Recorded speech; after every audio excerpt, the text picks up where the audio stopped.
They tell you that land is the only thing that lasts, but they never tell you how easily it can be stolen with a single drop of ink. Imagine standing on 5,000 acres of territory that your grandfather cleared with an axe and an old mule. You know every dry creek bed, every ridge where the cattle seek shade when the August heat starts to boil the horizon, and every patch of scrub oak that manages to claw a living out of the red dirt. To you, it is a kingdom. To a bank executive sitting in a climate-controlled office 300 miles away, it is not a kingdom at all. It is just a line item on a ledger sheet. It is a depreciating asset wrapped in a delinquent mortgage note. And if that bank executive plays his cards exactly right, he can take all of it from you for less than the price of a mid-sized herd of yearling steers. Arthur Vance did not understand the ledger sheets until it was far too late. It was the winter of 1932, a brutal stretch of months where the wind off the northern plains cut through the timber like a crosscut saw. The cattle market had not just collapsed, it had disintegrated into the frozen ground. Arthur was a proud man, the kind who wore his Stetson tilted just low enough to hide the worry lines etched around his eyes, but pride does not buy alfalfa when the snow is belly deep on the fences. He needed $18,000. In the grand scheme of the American financial system, $18,000 was a rounding error. To the Farmers and Merchants Trust of North Texas, it was a noose they could comfortably slip over Arthur's neck while smiling and offering him a cup of black coffee. The loan agreement looked standard enough to a man who spent his days checking branding marks rather than reading fine-print legal jargon. It was a short-term demand note secured by the entire deed of the ranch, including all appurtenances, tenements, and hereditaments. Arthur signed because the cattle were starving and the local banker, a smooth-talking man named clearing agent Thomas Miller, assured him that the bank had no interest in becoming ranchers. Miller shook his hand, patted him on the back, and told him the bank just needed a little security while the market corrected itself. That was the first lie. The second lie was the one Miller did not say aloud. The bank knew the market was not going to correct itself in time, and they had already quietly ordered a title search on the Vance property. Contrast framing is an incredible tool when you look at how power operates in these rural communities. On one side of the county line, you had Arthur, butchering his own hogs and mending leather harnesses by the light of a kerosene lamp just to save a nickel. On the other side, you had the directors of Farmers and Merchants Trust, tracking the expansion of the regional railroad lines and reading geological survey maps provided by Wildcat Scouts. They weren't looking at the grass or the quality of the beef. They were looking at the structural anomalies in the limestone formations beneath the topsoil.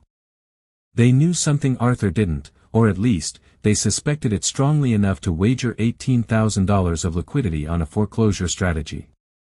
When the demand notice arrived in October, it didn't come with an explanation or a polite request for a meeting. It arrived via a formal writ of acceleration delivered by the county deputy. The bank was exercising its right to call the entire balance due within 30 days, citing a technical default under a restrictive covenant regarding herd valuation. Arthur didn't have the cash, and every other lender in 3 counties had closed their vaults. The legal machinery moved with terrifying, silent efficiency. A public auction was scheduled on the steps of the county courthouse.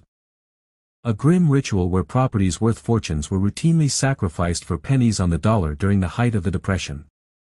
On the day of the sale, nobody bid. The local community was broke, and the few outsiders who showed up knew better than to bid against the holding company the bank had secretly set up to buy its own foreclosed assets. The bank bought the 5,000 acres for exactly the amount of the debt, $18,000. Arthur was given 2 weeks to pack his life into the back of a farm truck and vacate the only home he had ever known. The eviction was not a grand dramatic spectacle with shouting and tears, it was characterized by the heavy, suffocating silence of a defeat that felt total. Arthur Vance loaded his life into the bed of a sputtering 1928 Ford Model A truck while 2 representatives from the Farmers and Merchants Trust stood by the gatepost, clipboards in hand, watching him like vultures waiting for a dying animal to stop twitching. They were there to ensure he didn't strip the copper plumbing from the walls or dismantle the antique wood-burning stove in the kitchen. To Arthur, those items were part of his family's daily survival. To the bank, they were fixtures attached to the real estate asset they had just acquired for a pittance. As the truck cranked to life, emitting a plume of blue smoke into the crisp autumn air, Arthur looked back at the homestead. He noticed that Thomas Miller, the smooth-talking clearing agent who had orchestrated the loan, wasn't looking at the house at all. He was looking at a patch of low-lying wetland near the western boundary, where the water always tasted slightly brackish and a dark, iridescent sheen occasionally filmed the surface of the puddles. Arthur moved into a cramped, rented three-room house in town, taking a job at the local lumber yard stacking heavy pine planks for $12 a week. His hands, which had once held the reins of a thriving ranching operation, became choked with splinters and calluses from dead wood rather than living soil. Yet, his mind never left the 5,000 acres. In the months that followed the foreclosure, a peculiar pattern of activity began to emerge on his former property. The bank didn't lease the land out to another cattleman, nor did they attempt to sell it at a premium to liquidate their asset. Instead, a fleet of heavy, flatbed trucks loaded with massive timber beams, iron piping, and specialized mechanical equipment began rolling through the main gates of the Vance Ranch. The townsfolk whispered about it over coffee at the diner, but Arthur didn't rely on gossip. He went down to the county clerk's office, a dusty basement room filled with leather-bound deed books, and began tracing the paperwork. What he discovered was a masterclass in predatory legal maneuvering. Before the bank had even initiated the foreclosure auction on the courthouse steps, their holding company had drafted a specialized corporate instrument known as a mineral deed. The moment the bank took title to the property for $18,000, they executed a legal maneuver common in Texas property law but devastating to traditional landowners. They severed the estate. They split the property into two distinct legal entities, the surface estate and the mineral estate. This is where the contrast between raw, physical labor and calculated institutional greed becomes glaringly obvious. While Arthur was sweating under the midday sun to earn pennies at the lumber yard, the bank's executives were signing a lucrative oil and gas lease with the Mid-Continent Petroleum Corporation. The bank retained the underlying mineral rights, the ownership of whatever wealth lay trapped miles beneath the limestone, while leasing the surface rights back to an affiliate company to handle the physical logistics of drilling. They had used Arthur's $18,000 debt as a skeleton key to unlock a subterranean treasure chest, leaving him with absolutely nothing. By the spring of 1933, the quiet pastures where Arthur's cattle once grazed were transformed into an industrial battlefield. A 70-foot wooden derrick rose like a black spire against the Texas sky, right over the brackish marsh he had observed for years. The rhythmic, metallic thumping of the cable tool drilling rig could be heard from miles away, a constant heartbeat of corporate intrusion that echoed all the way to Arthur's rented porch in town. The wildcatters were targeting the Ellenboga limestone formation, a deep geological layer that regional surveyors suspected held massive reserves of high-gravity crude oil. Arthur watched from the public road as the drilling crew worked in shifts around the clock, their clothes soaked in grease and mud, chasing the ghost of wealth that had been stolen from right under his boots. He realized then that the $18,000 was never a loan meant to help him survive the winter. It was a deliberate trap designed to force a default before he could ever discover what his family had been sitting on for 3 generations. The thumping of the cable tool rig stopped at precisely 3 o'clock on a Tuesday morning in June. The sudden silence was more jarring to the county than the months of continuous noise had been. Arthur Vance woke up in his rented bed, his ears ringing with the absence of that mechanical heartbeat. A few miles out on his old property, deep within the dark belly of the Ellenboga limestone, a tremendous pocket of ancient pressure had finally found its escape hatch. The drilling crew had just pulled the bit to change the casing when a low, subterranean growl vibrated through the wooden platform of the derrick. It sounded like a freight train trapped underground, moving at a speed that defied nature. Seconds later, a column of thick, green-black crude oil erupted from the wellhead, blasting through the crown block 70 feet in the air and raining down upon the scrub oak and pastures like a heavy, greasy tropical storm. It was a classic wildcat gusher, the kind that transformed broke speculators into millionaires overnight and made oil executives in New York pop champagne corks. The Mid-Continent Petroleum Corporation estimate placed the initial flow at over 10,000 barrels a day. At prevailing market rates, that single well was spitting out more wealth every hour than Arthur's grandfather had generated in an entire lifetime of running cattle on the surface. Within 48 hours, representatives from the bank were out at the site, wearing tailored suits that they carefully pinned up to keep from getting ruined by the airborne mist of petroleum. Thomas Miller was there, grinning broadly alongside the vice president of the trust, shaking hands with the drilling superintendent while calculating the massive royalties that would now flow directly into the bank's asset portfolio. To the average observer, the story was completely over. The bank had won, the rancher had lost, and the march of industrial progress had claimed another victim of the Great Depression. But Arthur Vance wasn't an average observer, he was a man who had been stripped of his heritage, and that kind of loss creates a very specific, stubborn type of focus. While the town celebrated the oil boom, Arthur spent his evenings tucked away in the back corner of the county law library, surrounded by old volumes of the Texas Revised Civil Statutes and real estate law treatises. He wasn't looking at the oil contracts, he was looking backward at the exact mechanics of how his land had been taken. He discovered that under the strict rules governing judicial foreclosures, a lender cannot simply seize a property through a holding company without adhering to flawless procedural accuracy. The devil is always in the details of the notice requirements. In his reading, Arthur found a series of obscure but binding precedents regarding the posting of public notice during a state of economic emergency. Under the Texas Emergency Banking Decrees of early 1933, any foreclosure sale conducted on courthouse steps required a specific affidavit of service to be filed with the county clerk at least 21 clear days prior to the auction, and a copy had to be delivered via certified hand delivery to the resident owner if the property was a working homestead. Arthur remembered the day the deputy had handed him the writ of acceleration, but he also remembered that the actual date of the public auction had been shifted by the bank to avoid a conflict with a regional holiday. When he compared the bank's internal ledger dates against the official time-stamped filings in the deed books, his heart skipped a beat. The bank's legal team, rushing to secure the property before the wildcatters finalized their survey, had cut a corner.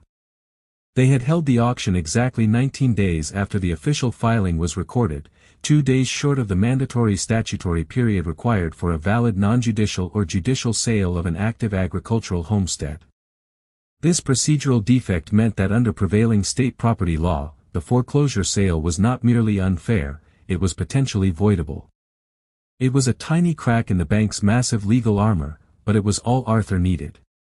If the sale itself was legally defective, then every subsequent action taken by the bank, including the severance of the mineral estate and the lucrative lease signed with the Mid-Continent Petroleum Corporation, rested on a foundation of sand.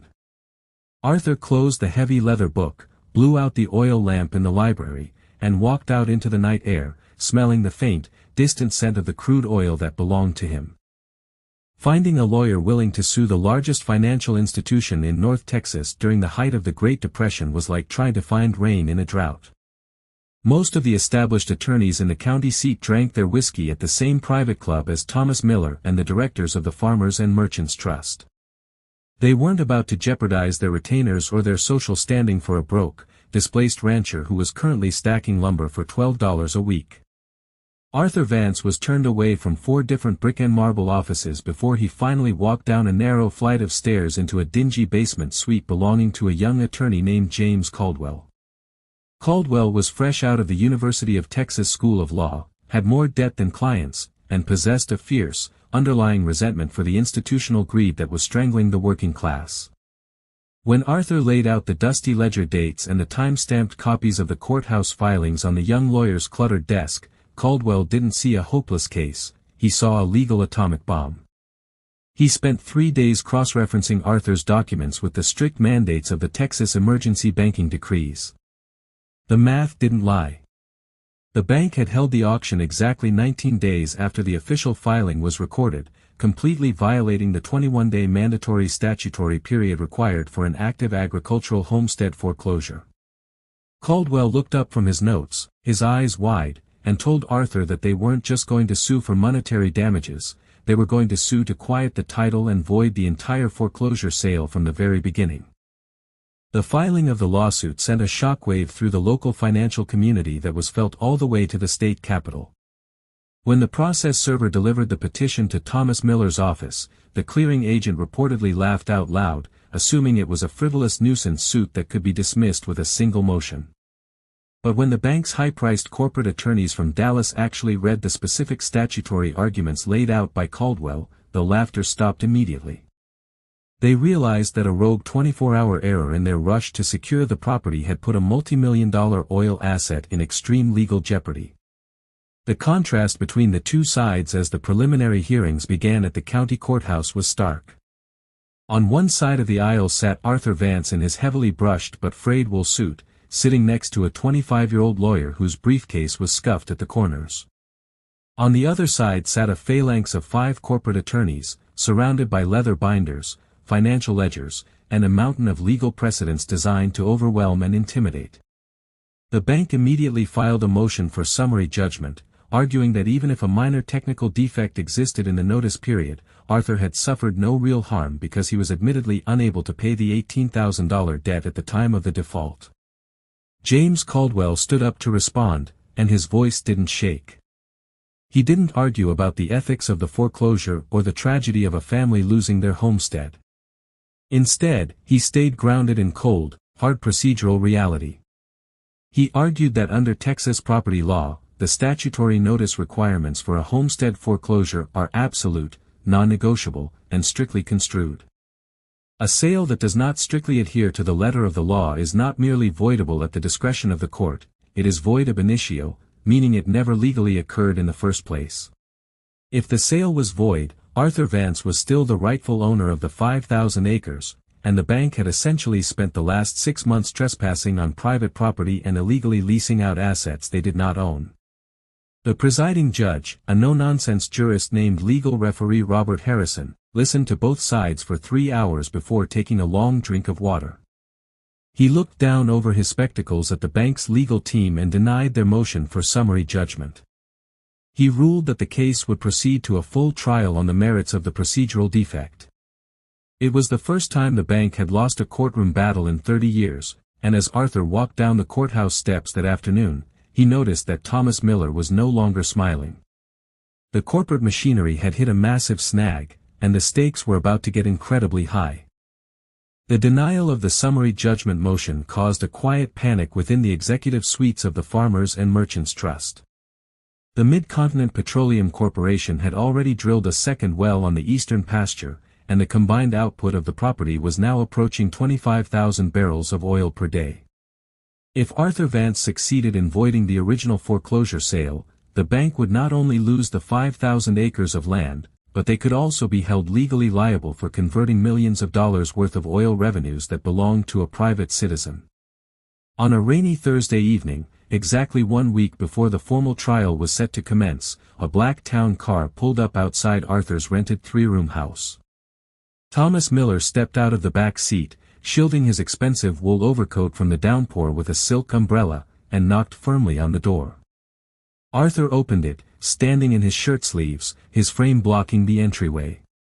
He didn't invite the clearing agent inside, so Miller was forced to make his pitch right there on the porch, with the rain drumming a steady, metallic rhythm against the tin roof. Miller dropped the arrogant corporate posture he had maintained for months and adopted the tone of an old, reasonable friend. He opened a leather briefcase and pulled out a typed settlement agreement.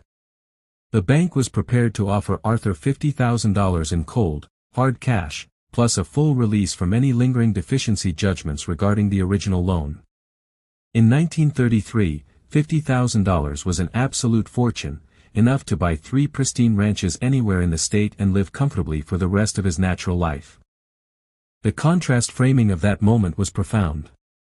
On one hand, Arthur was a man who spent his days doing backbreaking labor at the lumber yard just to keep food on the table, looking at a stack of banknotes that could instantly erase all his financial misery. On the other hand, he knew that $50,000 was just a fraction of what his land was producing every single week. Miller smiled warmly, tapping the document with a silver fountain pen, telling Arthur that this was his chance to walk away a wealthy man instead of risking everything on the unpredictable whim of a jury trial. Arthur looked at the clearing agent, then looked down at the paper. He didn't take the pen.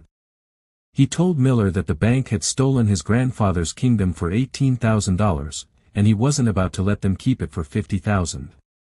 He closed the door in the banker's face. When the trial finally opened the following Monday, the courtroom was packed to the doors with local farmers, oil workers, and curious spectators who wanted to see if a broke rancher could actually break the power of the financial trust. James Caldwell handled the presentation of evidence with the precision of a surgeon.